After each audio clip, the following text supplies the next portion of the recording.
December 20th, 1968. Lake Herman Road, Vallejo, California. Betty Lou Jensen, 16, and David Faraday, 17, were shot by the Zodiac. It began like any other teenage night.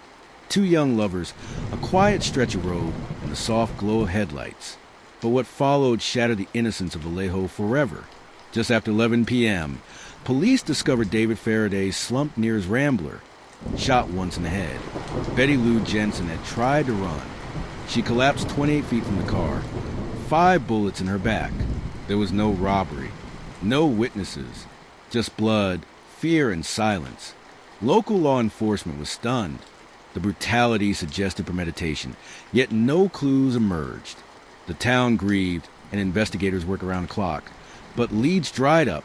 7 months later, on July 4th, 1969, the killer struck again.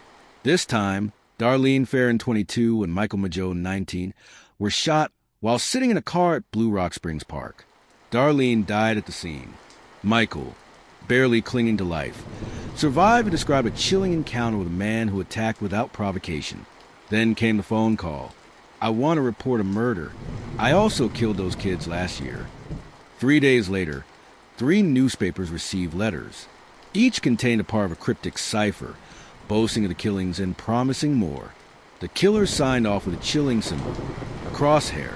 He called himself Zodiac. There would be many suspects over the years. Teachers, military men, loners. One stood out. Arthur Lee Allen, a convicted child molester with links to the locations and times of several murders. But handwriting and DNA evidence never definitively tied him to crimes. The Zodiac taunted police with ciphers, threats to bomb school buses, and strange coded messages. His writing revealed a sadistic need for attention and an obsession with death, astrology, and control. Criminal profilers describe him as organized, egocentric, and highly intelligent, possibly with military or law enforcement training.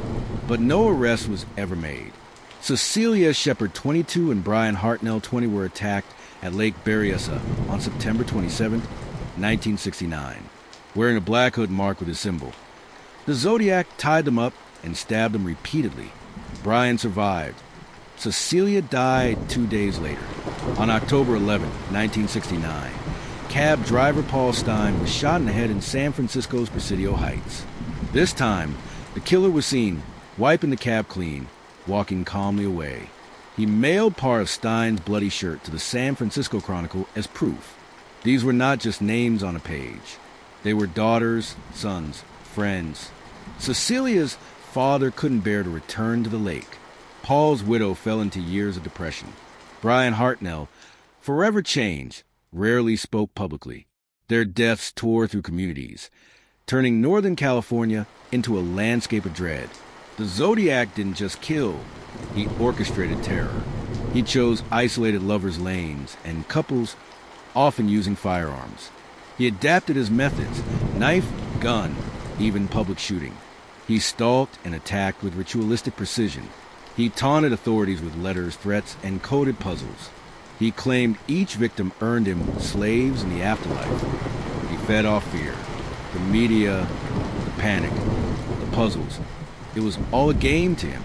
The Zodiac turned the Bay Area into a hunting ground. Schools implemented emergency drills. Children were told to duck if they saw a car following their bus. He became a phantom, a boogeyman, not just to his victims' families, but to the nation. His letters dripped with arrogance and malice. He mocked the police's inability to catch him. And every time a letter arrived, it wasn't just another threat.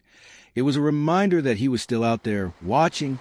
Despite hundreds of leads, thousands of interviews, and decades of investigation, the Zodiac was never caught. In 2020, a cipher he sent in 1969, the infamous Z340, was finally cracked by private citizens. It read, "I am not afraid of the gas chamber because it will send me to paradise all the sooner." Still no identity, no closure. The families live in torment, the survivors in trauma, the public in fascination. Each year brings new theories, new suspects, new disappointments. The Zodiac changed crime forever. He became a template for future killers, a subject of films, books, and podcasts. But for those who lost loved ones, he remains one thing only, a monster who vanished into the crowd. And until the day his name is revealed, he remains the face of unsolved evil